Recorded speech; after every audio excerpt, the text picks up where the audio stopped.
So one of everybody's favorite towers, the Tack shooter, got destroyed in update 38. And I mean destroyed because across all three crosspaths, this thing hit some major nerfs. The Pierce of the bottom Tack zone has been nerfed. The Pierce of the Ring of Fire has been heavily nerfed. And then the middle path Blade Maelstrom and Super Maelstrom have had some really weird things happen to it while also being nerfed. I want to explore this in an actual game to see how useful it will be, but basically, he's always used his ability going clockwise. But if you go the bottom path, it'll go counterclockwise. Why? I don't know. But what I would like to do here is play End of the Road on Chimps, just because I feel like this is a great map for Tacks, the way it just has so many little curves and bends. And I want to see if we can get some sort of like Axis of Havoc, but for Tacks. I want all 3 5th tiers on Chimps mode. And I think it's possible. Money-wise, it's entirely possible. Just getting there is going to be kind of the hard part. But I think if we play our cards right, we'll be good to go. Now, what I'm thinking the best would be is to put the newly nerfed top path Ring of Fire right here. And then what I'm thinking is maybe the bottom path right here. And then Blade Maelstrom also right here for like a cleanup. So basically what I'm hoping is that everything kind of goes over this loop. The Tack zone destroys whatever's left and breaks them open, and then on the way back, our flame guy can just destroy it, and if we need to, the Maelstrom will do even more damage. That's the goal here anyway. Now, we're not talking just a little bit of burnout here. We have Ring of Fire has been reduced from 40 to 30 Pierce, 410's 50 to 30, and 420 Ring of Fire is reduced from 60 to 45. Now, I'm not sure, does that make that the 402s better now? I'm not exactly sure on that, but it's just a little weird how much we're getting wrecked on. Now the Blade Maelstrom on its own was 200 Pierce, but now now it's been reduced to 120. But if you go 140, it's 160, and then a 240 is back up to that normal 200. So you need to go with the top path Blade Maelstrom to make it what it used to be before, which that's understandable. But then if you go with the bottom path, all you get is a lowered Pierce, and it goes the opposite way for a little bit longer. That is super weird to me. I'm not sure why it's there, but we're gonna figure it out and see if it's still good here to knock this out on Chimps. Now, a lot of you probably don't remember, but there was a time when the Tack zone 205 could pop lead and destroy everything on the screen. You could literally place a Tack zone right here, give it an alchemist and a village, and it would pretty much shred the entire game. On easier maps, done. Game over, all on its own. It was the most beautiful thing in the world. And then Ninja Kiwi said, that's too powerful, which I agree. It was pretty powerful. So now we've been reduced a lot of the Pierce. And then they came out with that like middle path is you can use for Pierce. And I don't want to use the middle path. I want to go the fast path. So it's super, super fast. And things are just getting out of hand with this stuff. And now the Ring of Fire, which has been destroying things lately, Inferno Ring is a destroyer of worlds, has now been nerfed as well. So where do we stand with this? What's actually going to happen? But what I need to do here is make sure that we do have, I think I could place it there. I don't want to, but I'm going to, because we do need some lead. So we'll get some long range so we can like help out a little bit. And then we're going to, oh, we don't have any camo. None of these towers see camo. That's actually pretty funny. Now, what I'm really hoping is that with all 3 5th tiers, we're pretty good to go. Like I'm expecting an alchemist, a village, things like that, using his sharpening stones, but I'm not expecting to have to use like another 5th tier, like a Cripple Moab or something. I'm hoping these guys can do it on their own. We do not have any camo. I think the best one would be this one for now. He'll do most of the work, to be honest. So let's leave him there. Oh, maybe not. He misses. He misses. Oh, goodness. Now, since I have them all right here, we can probably just make sure that they all get camoed under the same village. But using our boy Jerry, we can kind of keep this on a logo and not have to spend that 2,160, I think it costs. There was a time when I used to call all of these by their numbers on Chimps mode because that's all I did was play Chimps mode and make strategies. Which, if you need help with it, I did beat Water Park on Chimps Black Border. So you guys can check that out if you need some help with that. Thought it'd be fun to bring back the old days where I just go through strategies and get really mad at the game because I suck and I lose a lot. But we did it. It's a great strategy. I think it'll work well for you. So I'm going to buy Overdrive, which could be a bad call because now I'm not going to have camo for it. And we'll only be able to take down 32. 32 should be okay with this, right? I wish Geraldo's donkey would help because I love the donkey. All right, can you take all this stuff? Yeah, you can take all this stuff out. That's easy for you, buddy. There you go. Might as well get going on the village though so I can save a couple bucks. And now as far as, well, I don't know. What do you guys think about that? I'm wondering if I should put sharpening stone on. That's $215 that I don't need to spend right now. I think we should wait. Oh, geez. Oh, geez. Oh, geez. Oh, geez. Oh, geez. Okay, let's just get you for now. That's such a waste of money. We're so close to. Whatever, that happens. It happens, guys. Now we got it for sure forever. Probably should have waited on that, to be honest. Now, on top of my other crazy expectations for this, as far as like all three of these just destroying the game still. I really do think that these shouldn't affect it too much. Like, I always get overreacted on these nerfs because I'm like, I don't like change to begin with. Just leave things as they are. They were great. So I'm thinking though that this shouldn't be that big of a deal. I'm hoping I get Ring of Fire by this time and it will be okay. Oh, easy, easy. Okay, so now this thing has been pierced down a lot. So, oh my gosh, those boats are scary, but we should be able to take it down even with the pierce. Okay, so pierce is just gonna affect how many balloons it hits. The damage is still redonkulous, so it should just shred everything. Just a matter of how much it can shred. I'm gonna grab the bigger radius, jungle drums, and primary training. I still think this guy can pretty much solo 63 on his own, but he will for sure take out the leads. That was kind of my planning here. So any lead stuff he'll take out. If it's purple, it'll get past him and he'll take him out. So I think we can probably get 21,600 by 63. And then this guy will just kind of carry everything. Now my downside for this plan is that I have this guy back here. So if things make it past the fire, which they will, so we're gonna do a majority of the Moab popping right here in this corner. So it's gonna go past fire and over here. Problem with that being is that we're gonna have this huge influx of balloons right here, and they're gonna be coming back, and at the same time there might be other balloons entering the screen, in which we're kind of destroying ourselves here because all of these pierce caps are just outstandingly awful. How does pierce work though? I need you guys to let me know below. So for instance, let's say right now we pop this down and there's 4 ceramics, right? Let's say there's 60 ceramics on the screen. And does that mean that if his pierce is at 50, he can only hit 50 of them and then 10 of them will just roll through? Would it be the last 10, or was like, do the new ones come in, the newest 10 come in, and then the last 10 can't be hit? Or does it like switch off? That's always confused me. And is that exactly what that means? So since its pierce has been reduced on the 420 to from 60 to 45, does that mean it can only hit 45 balloons at a time? Because that's still pretty awesome unless you're on like what, in round 98. But here it is. This is why the tacks are still greatness. We still have the tack zone on 52. So nothing can get past the screen for a very long time. Granted, we are on a beginner map, but it's just it's a 2-track beginner map because it does come back around and we get to hit it again. But this is one of the non-as-easy beginner maps, right? Like Cubism, you got like 47 chances to hit the balloons. Monkey Meadow, same thing. But this one, you only get that one shot. And if it's overly pierced, you just have problems. But I think that we can go straight for Inferno Ring and then we're pretty much done for, I would imagine. And I can still use a sharpening stone on this guy to make him even more greatness. That is just so weird to me.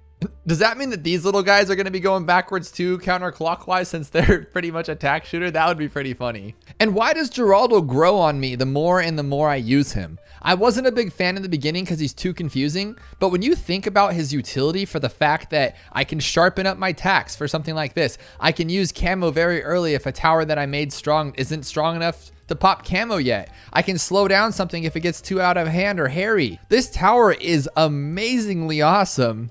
Well, I guess it's a hero, but it is top one of the best. Still not my favorite. You still can't take the place of Ben and Sada, but Jerry is up there. This was my plan though. See, everything's rolling past the fire into this guy. And then if he can't eat it up, so probably in the late 60s or 70s when there's too many BFBs and stuff, it'll come back around this way and fire will eat it up. Like right here, perfect. Well, we don't even need the fire because the tack zone's still great. This is ridiculous. And 63, so we take out a big chunk of them right there, but we get over pierced. This guy cleans up the rest because the lead have already been eaten up by this guy. We are good to go. Can we make it to 49,000 though? I'm a little worried about 75 just because there's such an onslaught of balloons. And again, we're gonna hit our pierce cap, but it looks like we're good. Unless he just kind of, let's see. He's still too good. Oh my goodness, what is wrong with this? This is so super awesome and easy still. Oh, those might be bad. No, because we can we good? No? Okay, so there's our first problem on round 76. Now, do I need to waste money and get the other guy, or can literally just this guy do it? I think it's just him. I think that'll be fine on its own, to be honest. Oh, my heartbeat on that one. Sorry if I blew your eardrums out. That was too much. Okay, so that answers that. So its pierce cap is on 76. It's terrible. So should we get primary mentoring, which increase range and ability? Nope. So what we're gonna have to do here is buy this guy. I'm thinking right here would be a good spot, but I want to counterclockwise it too, just because I think it's cool. So we're gonna go all the way here. Is it gonna be fast enough though? I don't think it's gonna be fast enough. Okay, let's try it. Let's do it. Let's see how long it goes for. Oh, it's so good though. But now we have to wait 20 Look how long it goes for. It's like 6 hours later. And yes, I could have placed it up more, but I don't want him to really be an attacker. I only plan to use it for a cleanup. So this guy destroys the Moab class once he has his Inferno Ring. This guy just destroys everything in his path until his Pierce cap hits, because that hits all the time now. And then this ugly guy goes for like 25 minutes. So what's cool about that is if you miss timing it, which I will probably do a lot. So like right here, now you can just do it a little earlier if you're worried about it like coming back in time for the next rush, which this thing regenerates so fast. And then paired with the primary mentoring, this thing's pretty good, not gonna lie. And I thought maybe the counterclockwise would do good because it's like gonna attack the opposite way. So like if anything's coming in like this, it just hits it this way rather than goes with the flow. And it should do more damage, right? I would think. It looks like it does a lot of damage, I'm not gonna lie. And then once we get this primary mentoring, it's to do even better. But look at this, that's not bad. It's still climbing up there.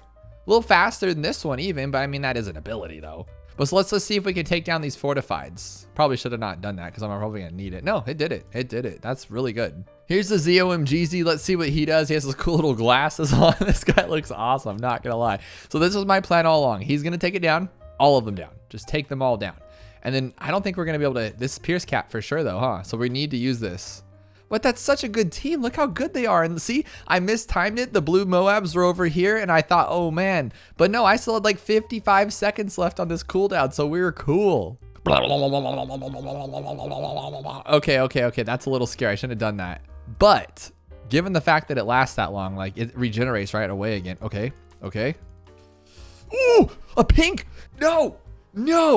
One pink balloon. So if that alone didn't prove that the Pierce was like totally been nerfed, it does. It proves it completely. We lost to, what was that, one pink, and now we're getting in the same position as before, but this time I didn't go all the way up to Super Maelstrom. I went to Inferno Ring first because I just want to make sure that we don't, see what I mean? We keep having issues here with the Pierce on these towers, and it's kind of driving me crazy because they used to be so good and they could take everything down. Now you have to like think more, and I'm not a big fan of thinking too much. So what we're going to do here is we're just going to use Geraldo's little spin move here to kind of get through this so we don't have to worry about it too much. We'll use what we can of this guy, but is he still sharpened? He is still sharpened. Is there any other things we can use here? Maybe some glue, huh? Glue would be kind of nice, like maybe right there if it gets a little crazy, but we can super sharpen him now. Let's do that one instead. And then if things get too out of hand, oh my God, that super sharpen is really good because the regular sharpen hasn't been doing anything. What the heck? The super sharpen did that much? How much is that thing? Oh my goodness. Okay, well that works, I guess. And now we can get the Inferno Ring and now we should be good to go. Good to go forever and never have to worry. I'm gonna get primary mentoring too, so everybody has even bigger range and the cooldowns are faster, so I can use this guy even more. And I went with the counterclockwise one again because I know it's less Pierce, but I really enjoy it. I think it's really cool it goes the other way. It's kind of like how they say American toilets go clockwise, and if you flush a Australian toilet, it goes counterclockwise. Is that actually a real thing to all my Aussie friends out there? But basically I wanted to prove that they are still great towers. You just have to do little things different. Like this time we have an alchemist on our guy. And of course, if we would have had an alchemist on End of the Road, it would have been fine. Put an alchemist on each of these guys and you'd be just golden as can be. But I wanted to like kind of spice it up and play it on an advanced map. And this is only a one-time track. You only get one chance to pop all these things. They're on kind of weird curves here. And I put this guy in the back for a cleanup, but I just thought it'd be really, really fun. And so far it's kicking some butts. I'm really afraid of the 90s. I'm thinking we might actually need to get oh, we will, huh? We're gonna have to also get an MIB because this one can pop lead once he's Blade Maelstrom. I don't know why, he can though. His blades don't change any colors or anything, but it does affect it in some way. So what we're gonna do here is we're gonna actually grab a MIB just around these two, I guess. I don't wanna have to buy the range one. Now I'm just hoping we can take down these ones on our own. I'm gonna actually use the ability here just in case so we don't have any problems, but it looks like we were gonna be fine either way because you happen to be alchemisted. Now if this guy's alchemisted, we're good to go, but that doesn't always the case, and so you just get shredded by DDTs. So once we get this one here, okay, now we should be golden like for a while. And we can sharpen this guy again, and this actually lasts till the end of the game. We can even sharpen this one, I think. No, you can't? Oh, because he pops lead now, duh. But what is cool is we do have the heart, so if we need to use this ability and then use it again, we will be okay to do so. Doesn't the MIB without any crosspaths just look weird? We're still chopping some bits here, like we're still doing really good. Even with our Pierce, you could see it kind of like just escaping the attack zone, and then it gets to this guy. But this is just for safety, and we haven't even needed to use him too much, which is really cool. And now with an MIB on this guy, we should be pretty good against these DDTs, like hands down, no problems. But worst case scenario, this guy still helps too. It's those fortified Moabs that really cause all the problems. But like, we're so good. These are such good towers. We still have 20 grand left. 98 is going to be a massive bummer, but I think we can still do it. Because I can still get a glue gunner because we're just trying to look for towers that don't necessarily attack. So we can get a relentless glue or like a Bloons sabotage, you know, like the little middle path ninja. So we can slow everything down. There's so many options here that we could do. Or just completely power through it like we are with the axis of axis of dudes here. These are awesome. This one will be easy because this guy, I think, maybe not though. We finally have to use it. Okay, we had to use it. That's not bad though, and it lasted the entire time. That's exactly what we were looking for. We have 31,000 left. I don't think there's any chance that we're gonna beat 98 with what we have here, but who knows? You never know. Maybe. Oh, nope, not strong enough. It's too far across the track. But what's cool about Jerry is you can honestly just throw down a genie. We're not gonna do that. We're gonna test this out a little bit better. Since he's kind of he's really fast, would pickle juice help that? I know I'm so bad, and I know I always use pickle juice when I'm not supposed to, but I just kind of feel like, what if it is good though? Like, what if pickle juice actually works for once and it's super, super strong and awesome? I mean, probably not, right? Maybe though. And I'll use this now, and then what I could do is use the hearts to like fix it up if I need to. So like, watch this. It'll go away, and then we'll do it again. Defeat. I didn't even see it leave. Oh my gosh, the Pierce has been abruptly changed and destroyed, but it's there. I mean, we had 37 grand. We could have just put a glue gunner and a balloon sabotage. We would have been fine. I'm just getting a little greedy here. We're trying to make these things work. That cracks me up. Where did that pink one even go? I'm not happy with how they've destroyed one of my favorite towers, but they're still good. And to get them all 5th tiers relatively early in the game, I guess it's okay, but I'm not happy. Change it back. Make this guy be able to pop lead on his own. Make this one's Pierce brokenly stupid. And this guy's fine. Let it be counterclockwise. Who cares? And if you enjoyed that, then I know you'll like this video where we test out the brand new quest Scoops Tall Tale, which is amazingly fun and changes the way that we play Bloons TD 6.